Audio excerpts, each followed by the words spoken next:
keep it alive. Through these lines I write, I keep it live cause I thrive. I might just blow your mind tonight. I'm so hyped, but it's no hype.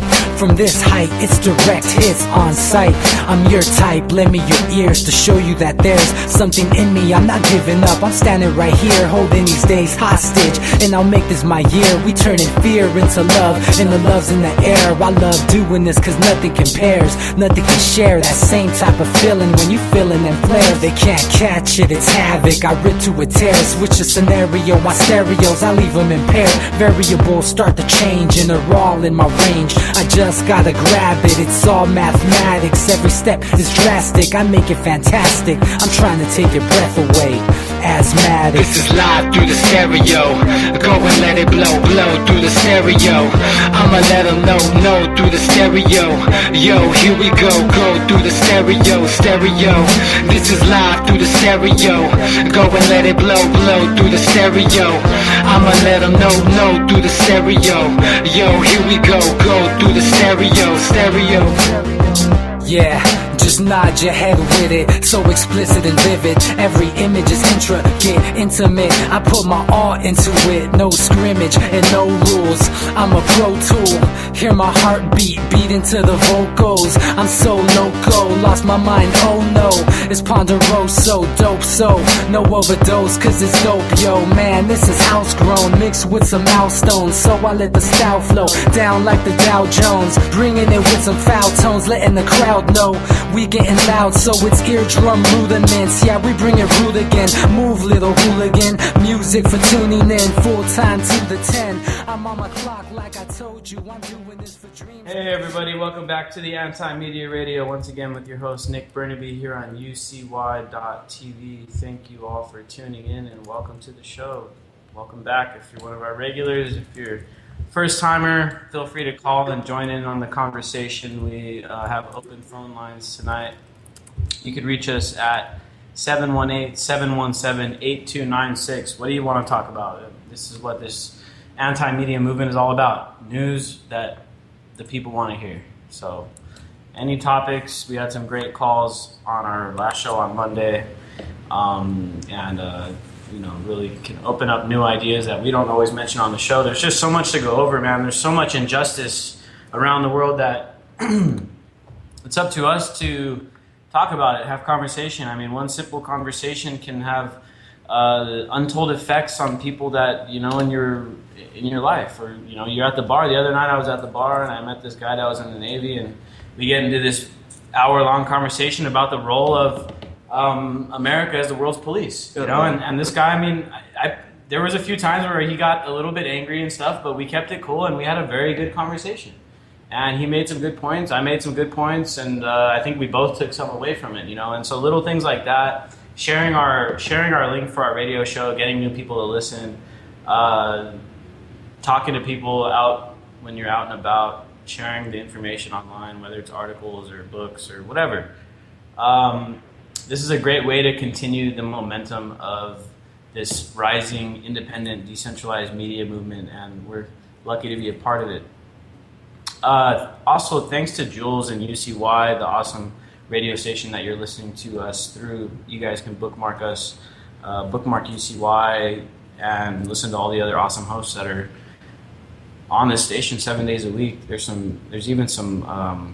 a guy on Friday that does, like, he infuses hip hop with news, with like conscious messages. I mean, this is some really good content. So yeah, UCY is doing a great job. Make sure you support, bookmark, listen back. You can catch us Monday through Friday as well. Same time, different hosts. We're here Monday and Wednesday. Me, DB. We have Jake Anderson in the house. How's it going, man? Good, Nick. Very happy to be here, as per usual. And then we also got Manny Aguilar in the house. He's one of our regulars. He's our special co-host this month. How you doing tonight, Manny? Hey, Nick. Just recovering from kind of a division meeting, you know, basically beating, I should say, down in San Diego and stuff like that. You know, it's sometimes I can understand, you know, about, you know, doing a good show for people and stuff like that. But then I also see the other side of how some people within the ranks keep the movement divided and stuff like that for their own agenda, which is kind of sad. But other than that, I can't let them put my spirits down because I do what I do best, and I just have basically a lot of support out there, stuff like that, including you and stuff like that. And I appreciate that. I appreciate the friendship and everything. So let's do a good show and stuff like that, and I'm sure that Stevie will join us here in a while. Take it away. Thanks, man. Yeah, and it was great having you in the studio last week, and we got to hang out after, drink a few beers, and you chilled out with me all night, pretty much. It was good hanging out with you, man. And that's one of the things that we face in this movement is there's always going to be infighting, and there's always going to be division and stuff, and we have to keep in mind that whenever that stuff starts to take place, and a lot of people will unknowingly be participating in a situation that could like derail a movement or split it apart. We got to remember, whenever we're fighting against each other, we're helping the machine. And if we're all fighting against this machine, we got to keep in mind that the whole point is that we're trying to take the machine down, not each other. Now, of course, there's going to be disagreements, and in the activist movement, it's really frustrating because people are, these are some of the most passionate people in the world. They all have great intentions, they all have good hearts, but their passion can sometimes get in the way of logic and reasoning, and sometimes we have to just take a step out of the situation to get a grasp of what's really going on, and I've dealt with it personally here in San Diego multiple times. I mean, every movement I've ever been a part of, man. I mean, it happens, but we always find a way to work through it eventually, and that's one of the things that we have to consider too. Is as we continue growing, as the independent media continues to grow, and as the independent media grows, that means there's going to be more and more people that know what the hell's going on, which means there's going to be more and more activists out there, more and more people that are going to be wanting to join up in these organizations to combat injustice, whether it's people out protesting in SeaWorld, because here in San Diego people do that. I mentioned it a few weeks ago. I've never been out to the protest against SeaWorld here in San Diego because personally I'm not like a huge critic of SeaWorld. I think, it's wrong that they have these whales the way they have them and the dolphins and all that stuff, but that's not one of my main objectives as an activist, to go out and oppose SeaWorld. Then again, there are a lot of people here in San Diego that is their main objective, and I may or may not agree with them, but for me to go out and try to undermine what they're trying to do, that's when you're like overstepping the bounds, because right. Unless we're talking about activists that are hate activists, or people that are like out there trying to, because the activists come of every from every side of the political spectrum. There's some activists out there that you're really going to disagree with. I mean, there's Republican activists, there's Tea Party activists, there's Democrat activists, and some of these are going to be people that you really disagree with and stuff. But when it comes to vitriol for them. Save it up for that. When it comes to this nonpartisan stuff, like the people opposing SeaWorld and stuff like that, I mean, we shouldn't be attacking them. We may not want to attack SeaWorld per se, but our target should be on the bigger picture, man. And people get caught up in this idea that, why, let's fight within each other instead of fighting against the enemy. I mean, it's like the dumbest thing ever. People got to put Manny, unfortunately, is experiencing that, a little bit here in San Diego. But man, just keep in mind that it's something that happens here all the time, man. So I don't feel like you're being singled out too much about it. Well, I appreciate you saying that and stuff like that. Was really happy, to really, collaborate with you and stuff like that, because you're from the heart and stuff like that. Really was also, basically was really pleased to have met Jay Anderson in person. So shout out to Jay Anderson. Thanks, buddy. Appreciate that. And good to hear you again, man. And just remember, like Nick was saying, like the push and pull of social evolution, man. It's gonna get dirty at times, but this is our end game. Is we're talking decades, hundreds of years, even. Exactly. This is part of an evolution, and people just got to learn to put their egos on the back burner and keep the train of progress moving forward. We can't let our egos get in the way of our evolution. You know what I'm saying? So I think that's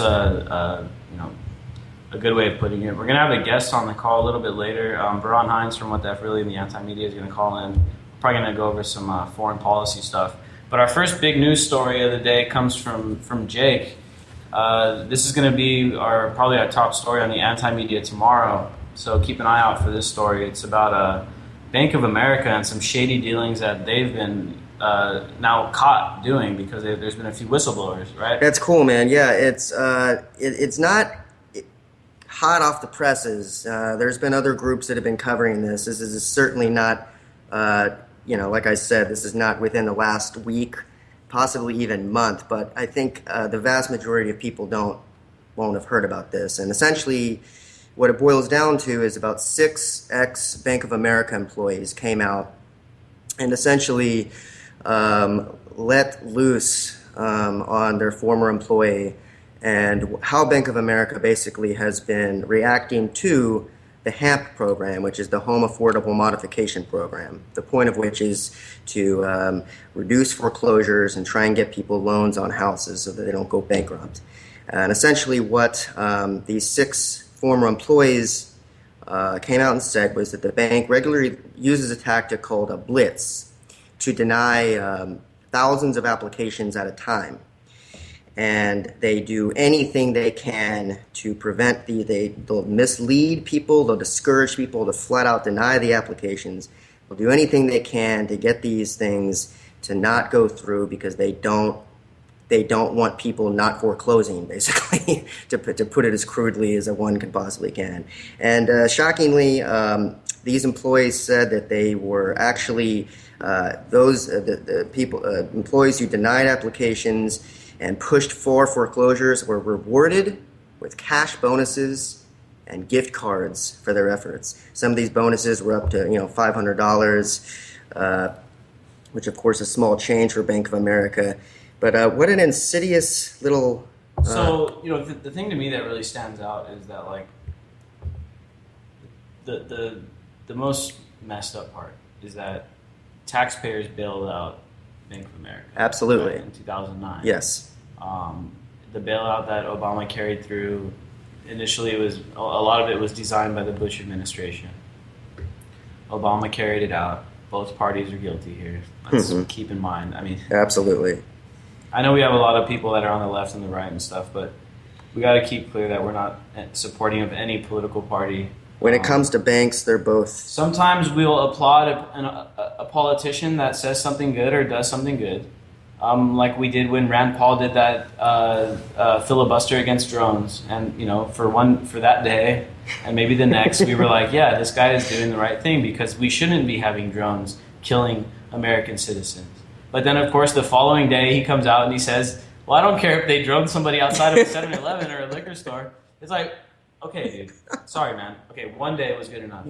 We're not going to applaud any of these political parties because they're both completely corrupted, completely trashed. But we bail them out. We pay for this bailout with our tax money, and then they leverage it even worse. They leverage it on the kids that aren't even born yet. And then this company turns around after being bailed out by us and is basically screwing over all the people that got screwed over because of what the banks did, basically, right? Because this whole housing crisis, the whole economic crisis of 2008, 2009, it was caused by bad banking policies. Right? Indeed, it was. And it was caused by corrupt politicians, bad banking policies, greedy CEOs. Well, and these derivatives that were created by magicians, basically, the Wall Street magicians that no one can interpret except for them. Anyway, go ahead. So, one person that you can talk to, because we're doing and basically back activists up down here in Los Angeles, Nick and Jay, is Carlos, a.k.a. the Mailman. And I'm sure Nick's been keeping up with his fight along with his people on the foreclosures and stuff like that. We were up there in Sacramento fighting it with the governor and stuff like that. So he'd be a great guest to talk about foreclosures, Carlos the Mailman, I think I'm down to talk to anyone named the Mailman, frankly. But yes, let's talk to him. I think just two quick points that I think people need to understand about this. One is that there is a foreclosure quota at Bank of America. a foreclosure quota. So the same way cops have their quota of tickets, employees at Bank of America have a quota of foreclosures that they're expected to go through. Additionally, the bank is accused of sending deceptive sales mailings to homeowners, selling basically mortgage refinancing programs that would add tens of thousands to a homeowner's loan. So essentially, they've been caught red-handed with what could amount to criminal activity, which of course is not surprising for Bank of America. Let me ask you a question on that. When it comes to the quota, is it across the board, vanilla brothers and sisters, mocha, dark chocolate brothers and sisters, or is it just across the board? Well, here's the thing, man. Like looking at these numbers and stuff, it pretty much looks like it's the people that are pretty much middle class and lower that are mostly being affected by these policies, because it's, they're basically screwing people over that need to get refinanced, that they're just putting them into foreclosure instead, right? And so who needs to get refinanced? Well, the people that can't afford it. Who are the people that can't afford shit right now? Well, the middle class and the people that are poorer than that. Yeah. So I mean, it's very regressive, and it probably affects minorities in an outsized way, right? One would have to imagine that this is affecting minorities disproportionately. Right? Disproportionately, although I don't at the moment have the facts on that.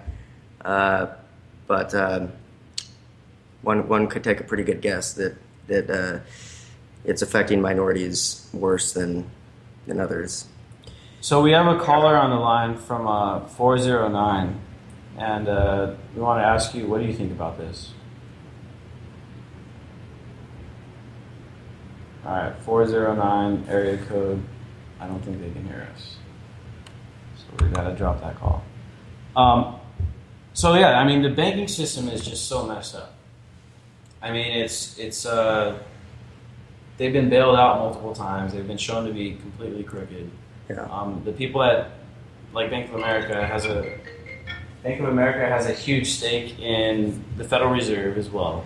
Yeah. And so when it goes back to it, I mean, the banking system is kind of like it's very close to the root of many of the oppressive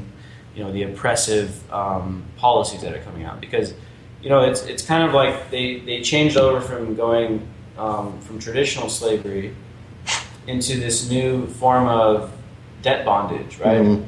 Where everyone's attached via social security number to this system, and the only way that they can uphold this system is by the use of force, right? And that's why they got all these people, overthrowing governments in Libya, Syria, Ukraine, Iraq. They're pressuring Iran, Russia. They're trying to contain Russia. I mean, it's just, it's them trying to uphold that system, right?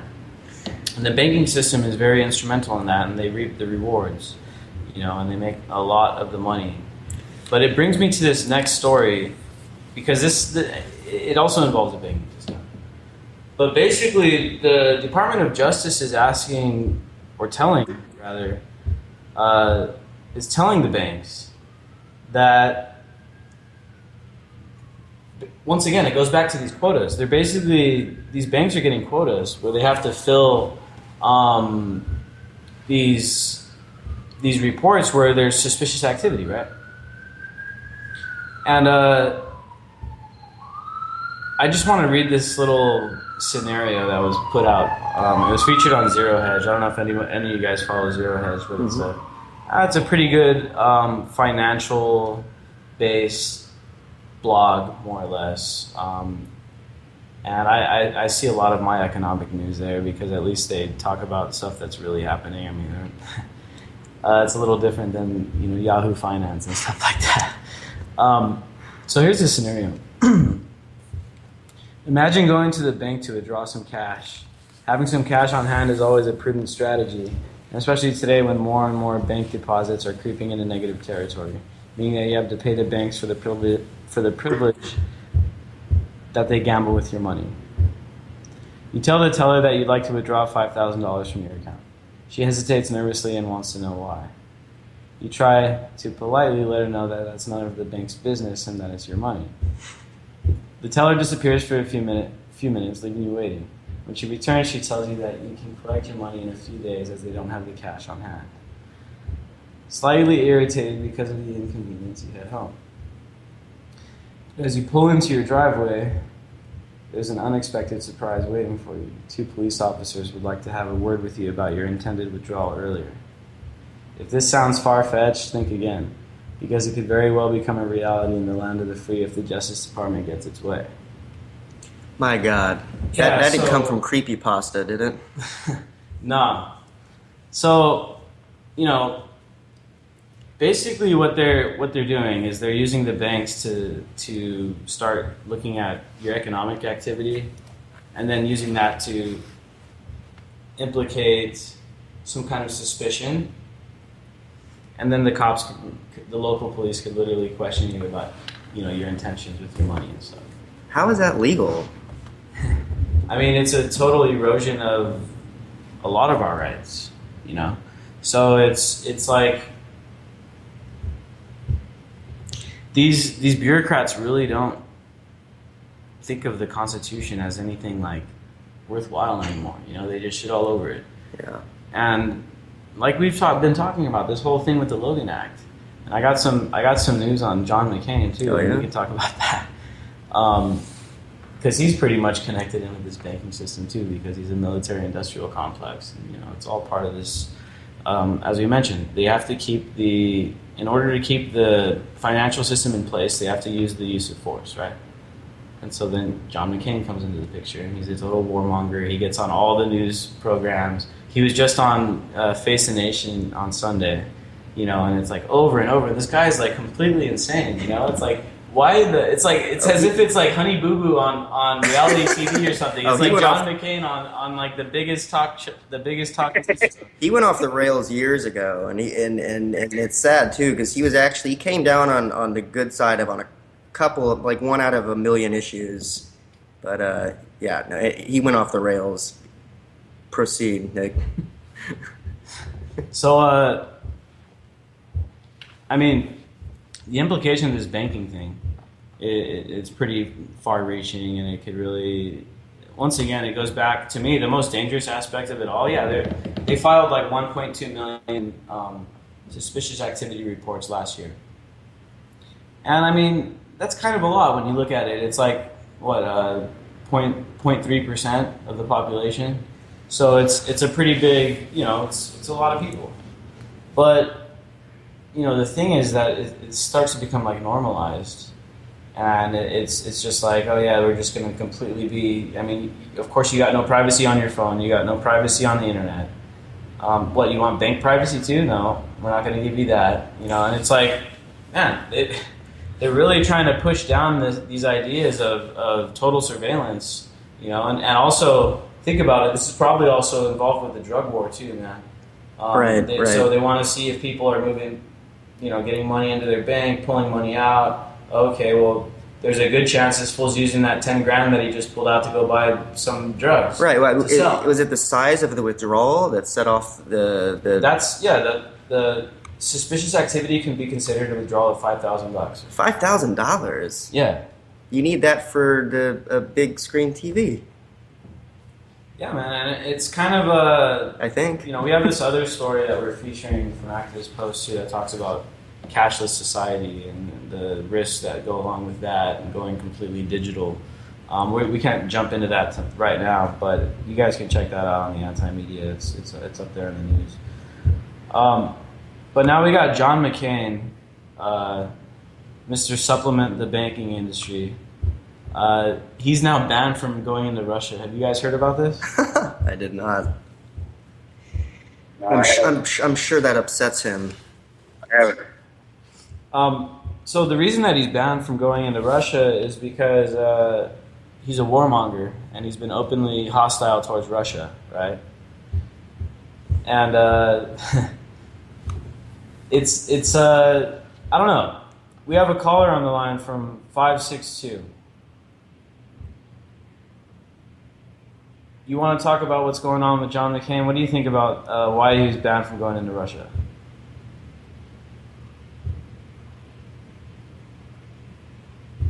I don't know. Our callers aren't speaking to us tonight. They're speechless with rage. Manny, go ahead. What do you think?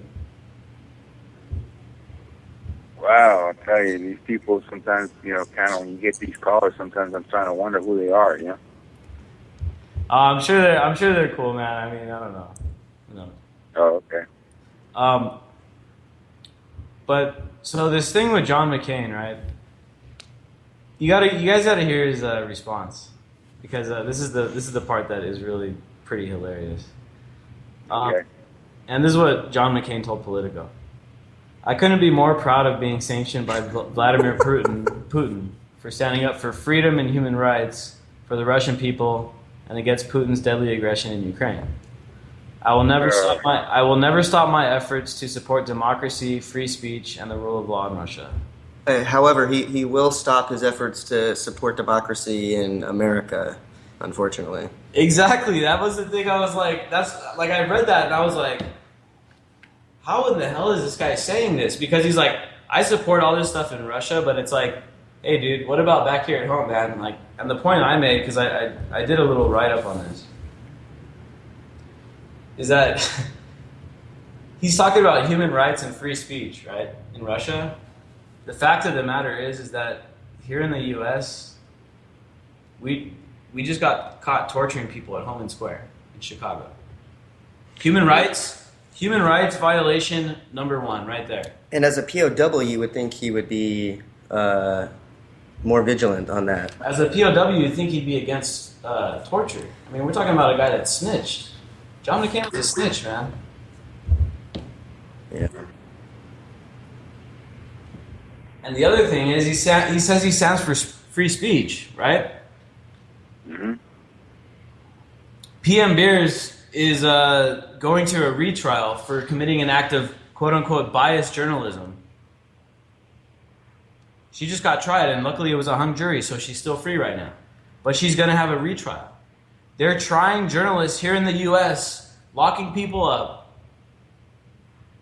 You got Chelsea Manning, Edward Snowden, Jeremy Hammond. All heroes, in my opinion. In my opinion as well. And but they're all going to jail. And John McCain is sitting here saying that he's going to fight for free speech in Russia. You know what I'm saying?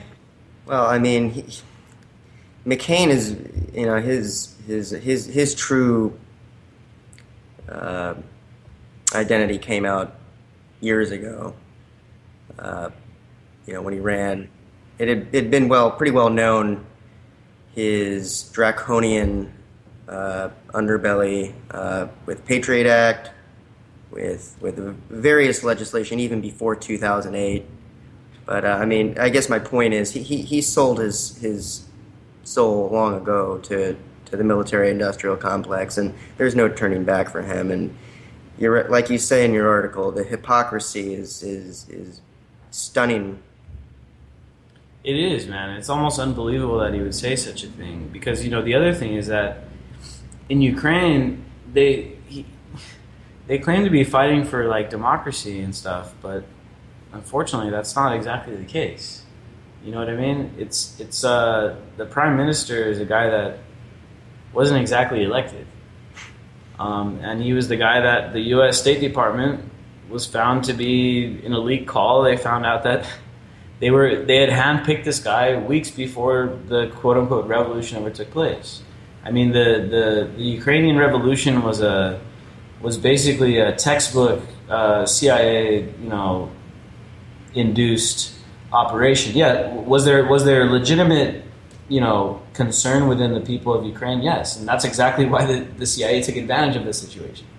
And then they end up having their puppets in power. Yats, the dude that's the prime minister, he's a total. He was a former central banker. What's his name? Yats. Yats. Yats. Yeah, and Victoria Nuland named this guy in his lead call, and he's like, that's our guy that we want to have. And sure enough, he's the prime minister.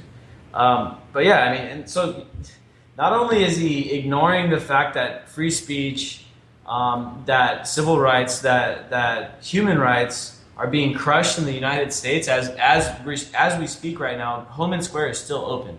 There's still people in there being detained. Probably even worse now because they're worried that people are watching. They don't want to be taking people in and out.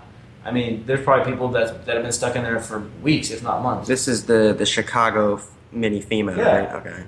So not only is he ignoring all that, but he's blatantly lying about the fact that he's trying to do good for the Ukrainian people. This is all about geopolitics, man. It's about stopping the oil flow from Russia and allowing the, Gulf states to supply the oil to Europe. I mean, this is total textbook CIA operation stuff, man. And I mean, On a more practical- and more evidence is coming forward that that a lot of it has been, and so I mean, This is a guy that wanted to run for president. Why would he take pride in not being able to have diplomatic relations with a country that could very well lead us into the next second Great Cold War, possibly third Great War?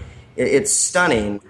And when he was running for president, this would have killed the presidency immediately. Of course, he doesn't care about that because he's not running for office. But for him to be bragging about not being able to go into Russia and proceed with diplomatic relations is just further testimony to his character, I think. yeah. And he's the ultimate scumbag. You got to understand. He did propaganda radio for North Korea, for them when he was a POW, dude. He's the biggest scumbag ever.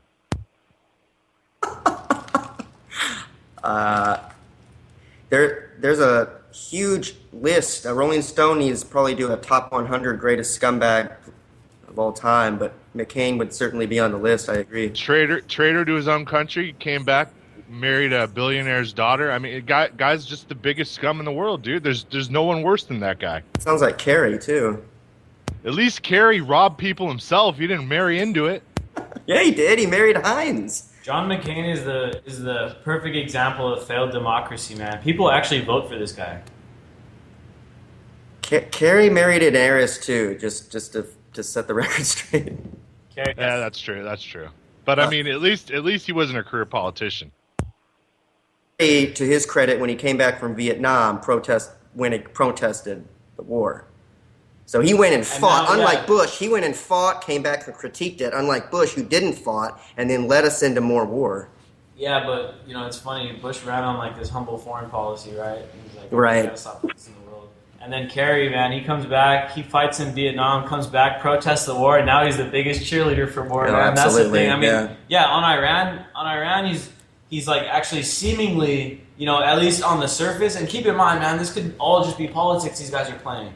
So there may not even be a deal that is even going to materialize with Iran. Chances are there isn't going to be a deal. This is all just politics.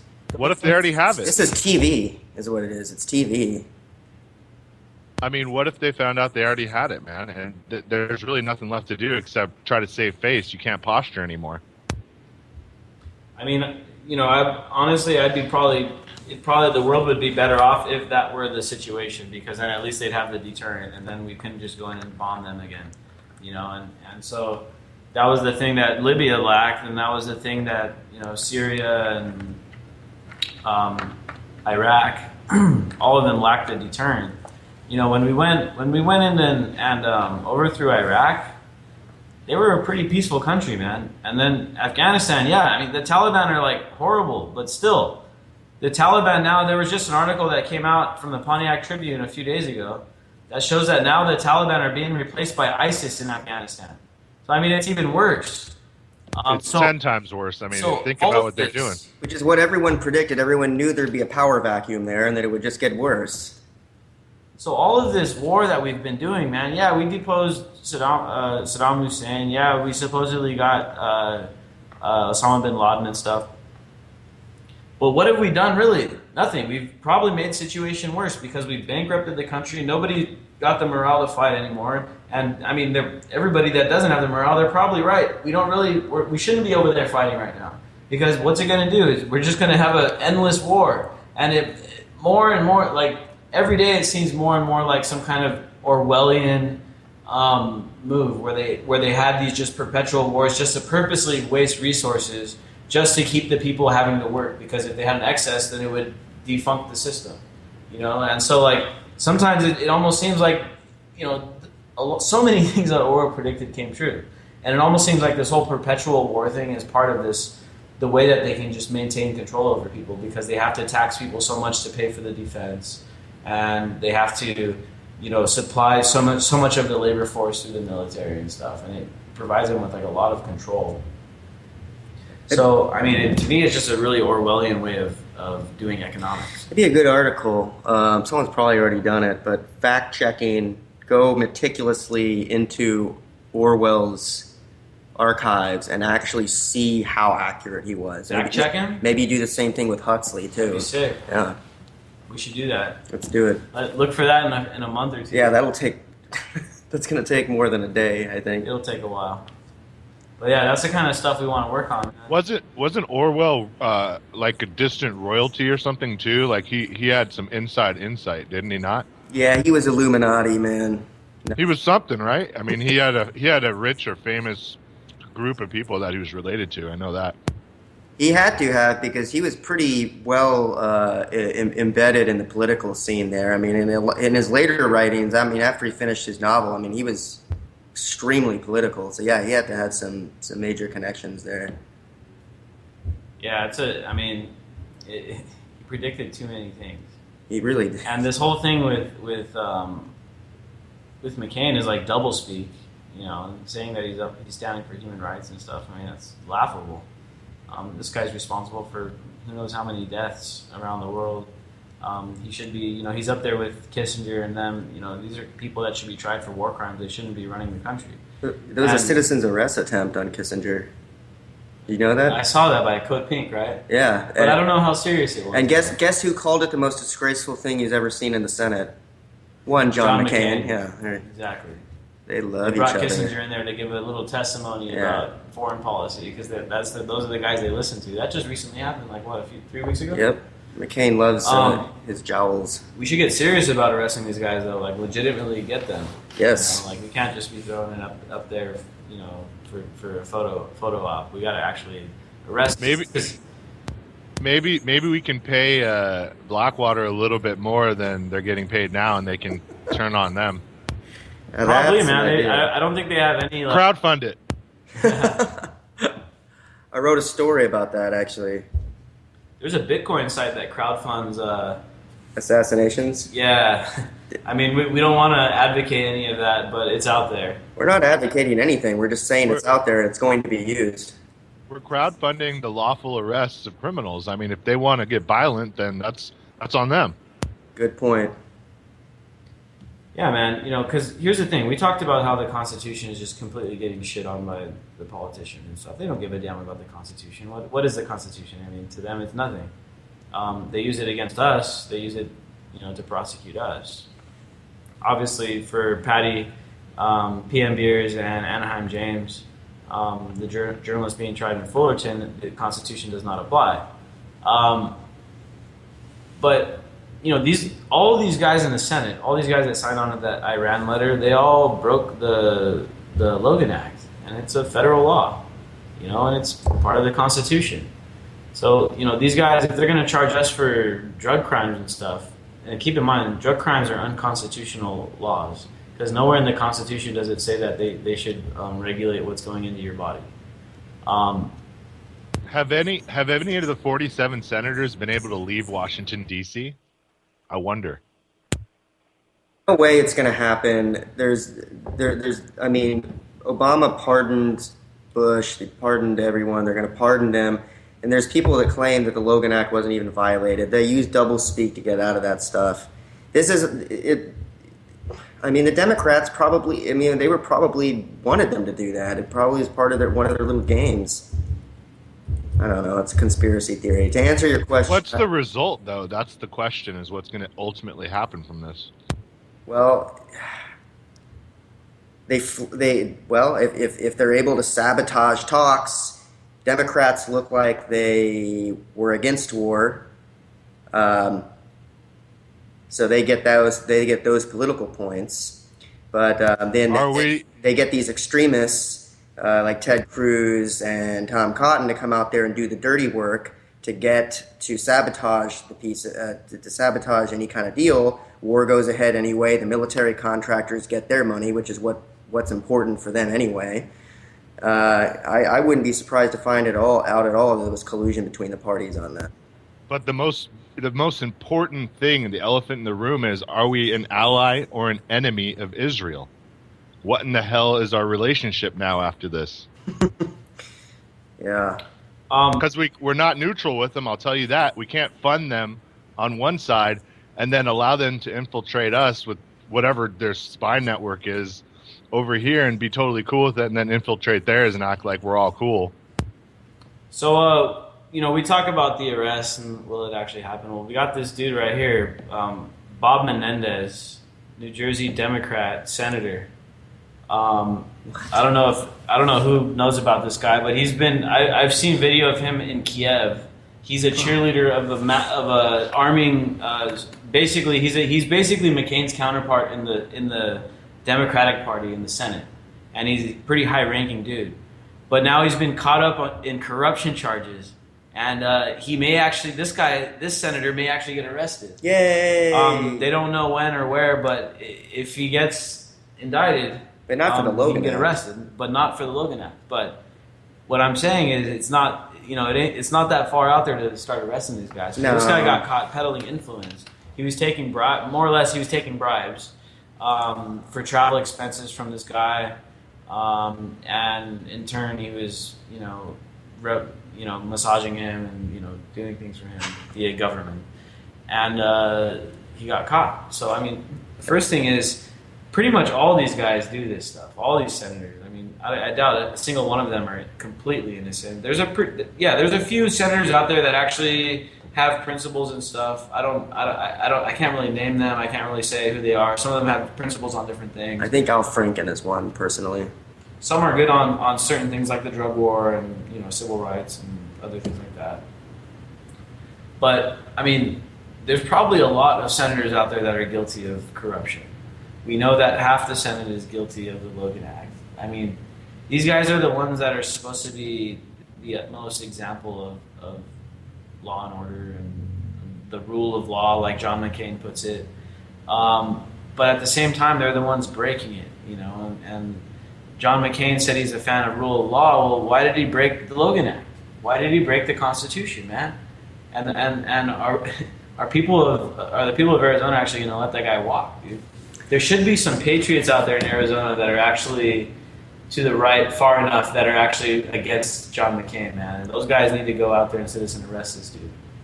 I had a full-fledged fantasy the other day that I was able to approach John McCain, and nothing romantic happens, but it was, did I get to Kick to the balls. Yes, okay, that's as romantic as it got, but it was more of a verbal confrontation. But there's actually a couple of good YouTube videos online where people approach him and make him do his little chicken dance stutter where he smiles and looks very uncomfortable and looks psychotic in the eyes because he is psychotic. He gets a PTSD flashback and he just blanks out. I'm not going to laugh at that. That's messed up, dude.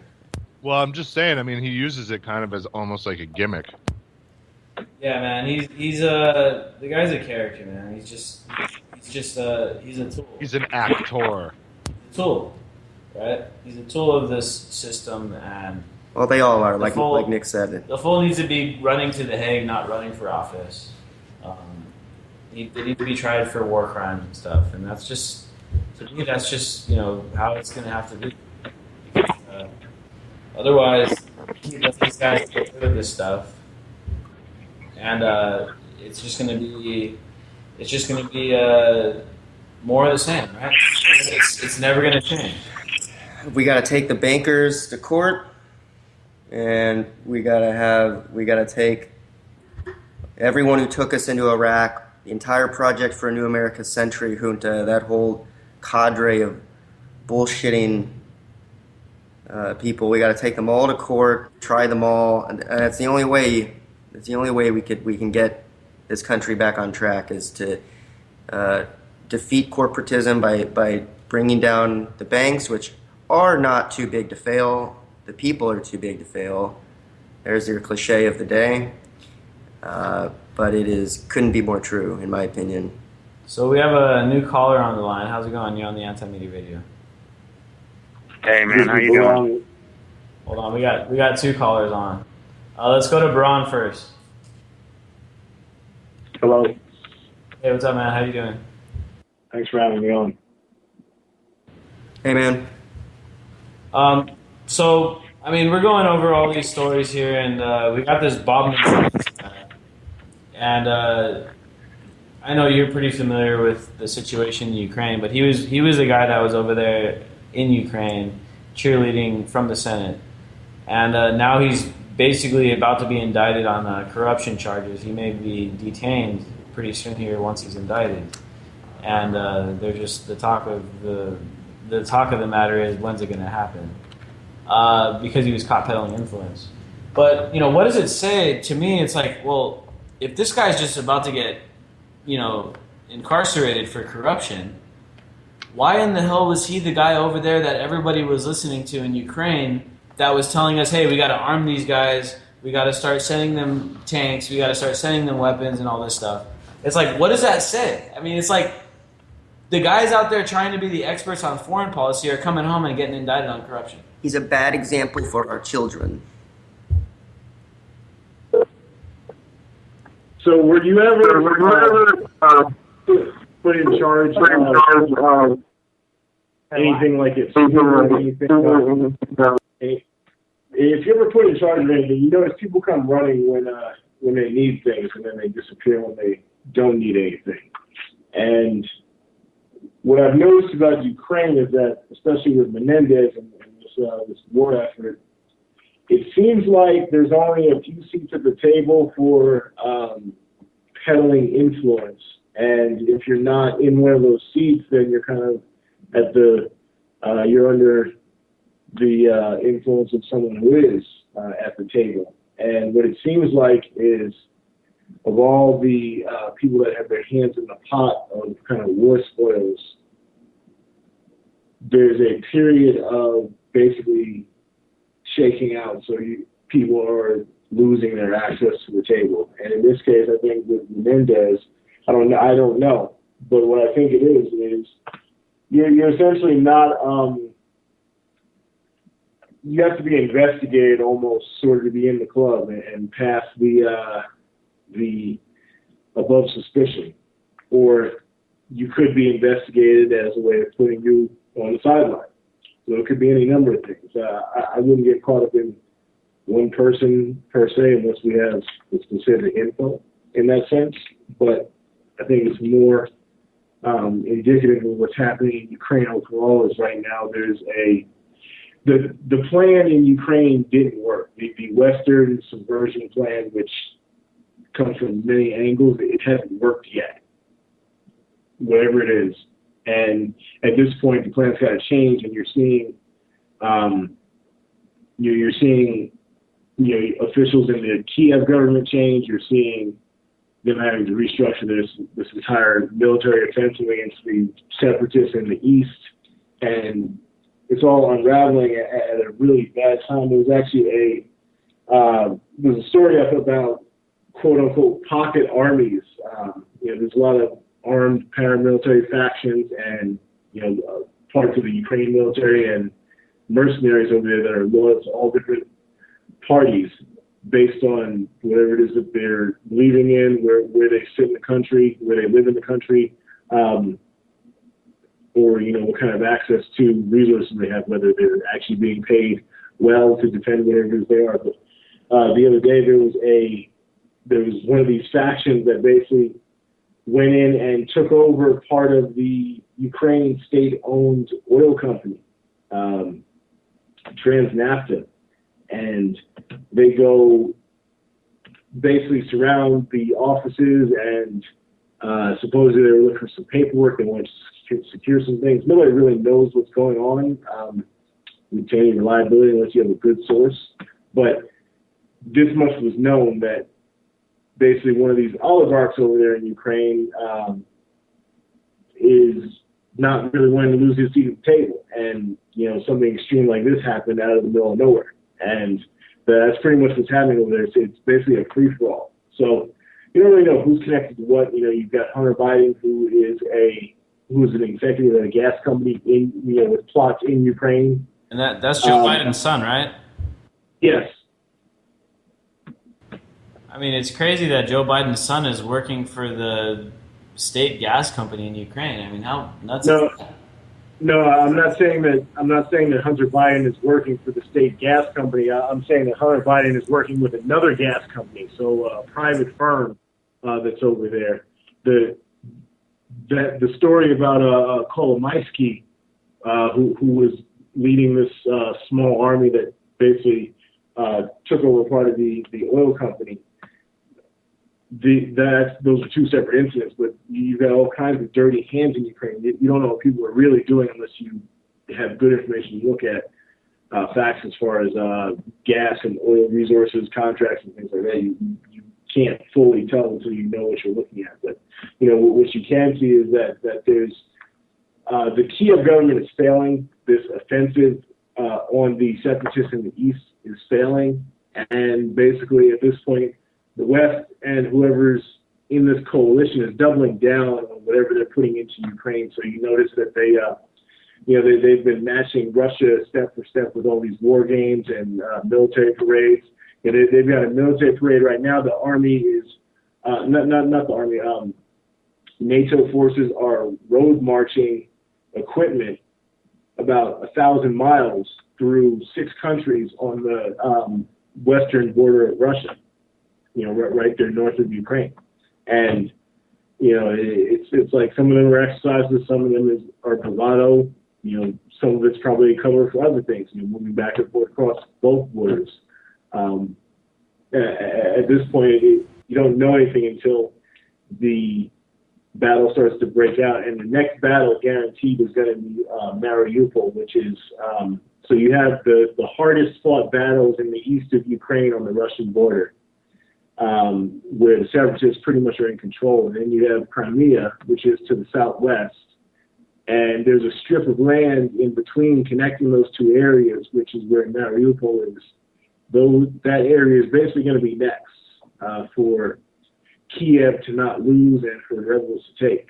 So at this point, they're just kind of gearing up for that battle. So it's been relatively quiet. But within the next week, I expect to see headlines coming out of that area where you'll see basically whatever comes out of that battle is going to define the next stage of the conflict, because if that area is able to be connected for the separatists and for Russia, you're going to start to see all kinds of different transit links and business connections pop up, because it's that's kind of what they're working towards on the sections of the east. Yeah, and it's such a geopolitical chess piece because that's a lot of the distribution locations for the oil industry. Coming out of Russia, a lot of it goes through Ukraine to go into Europe, and it kind of goes back, and that's why Ukraine always kind of, to me, ties always into Syria, what's going on there, and of course Iraq, where they're trying to build this Gulf state pipeline instead of allowing Russia its access. Instead of allowing Russia its access to this European market, which is a huge marketplace, they're trying to contain Russia and then build the pipeline coming up that has to go through Iraq and Syria into Turkey, and then up to Europe. And so, to me, it's all connected, and it's all part of this more evil scenario that's going on that, once again, kind of ties back into the banking system, the Fed, the Bretton Woods Agreement, and Nixon and all this stuff that happened when we went bankrupt. And in the end, it goes back to war, man. We were spending way too much money on Vietnam. The country literally ran out of money to spend. And then instead of having the monetary system we had, Nixon decided, okay, we're just going to make this new monetary system, and what it's going to be based upon is us forcing people to use it, more or less. And then that's the petrodollar system, man, and it all kind of ties back. And Ukraine, Syria, to me, always connects back to the petrodollar and trying to maintain that system for the powers that be, because that's where they're all mostly invested in, and that's how they make all their money, right? So it's like, to me, it's like, all of these lives are being sacrificed. 200,000 in Syria, 20,000 in Libya or more, 50,000 in Ukraine. They're all being sacrificed for this economic thing, this government/economic order that these guys are trying to continue to maintain. And they're just all this collateral damage in the form of people dying and being, killed in war, in drone strikes, and airstrikes, whatever it is. To them, it's just not that big of a thing, and it's more about the economics of it than it is about the human life. And that's why it's so. That's why this whole thing in Ukraine, man, it never gets talked about in the mainstream media, and when it does, it's like, oh my gosh, Russia is doing horrible stuff. It's like, they never show the other side of the story. This is a little bit of a tangent. What do you think about the plane? This is a while back, but the plane crash that happened. I mean, what did we ever get a definitive reading on what the hell happened there?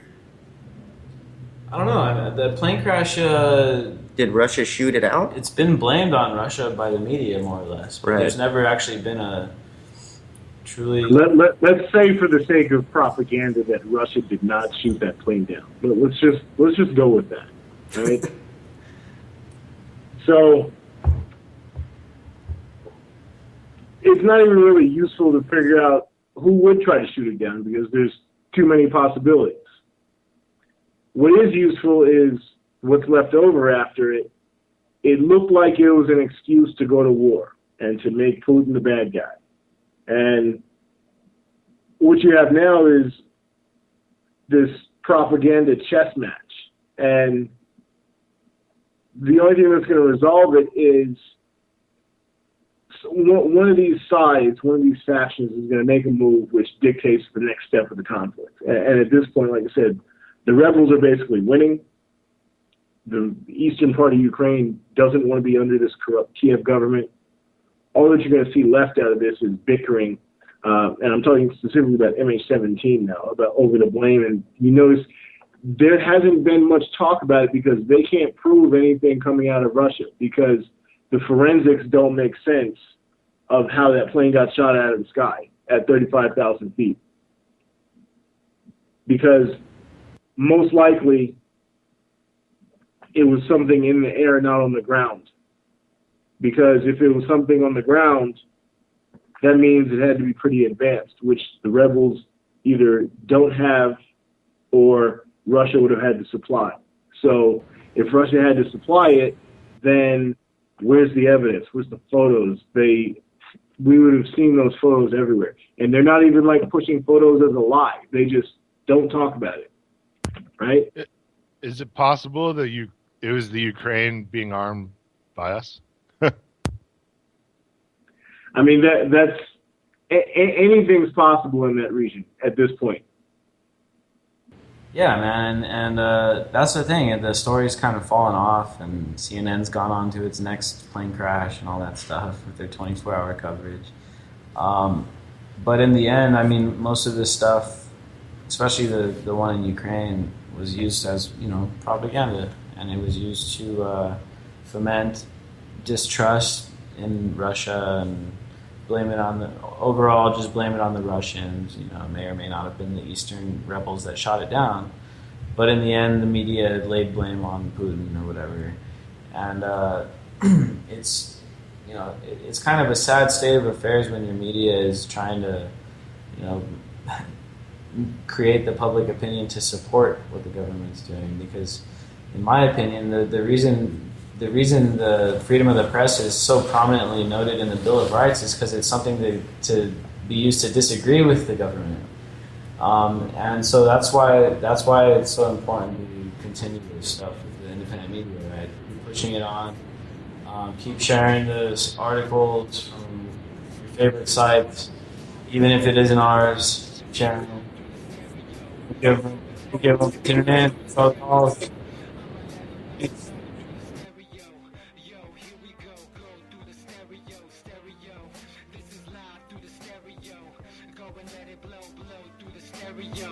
I'ma let them know through the stereo. Yo, here we go through the stereo.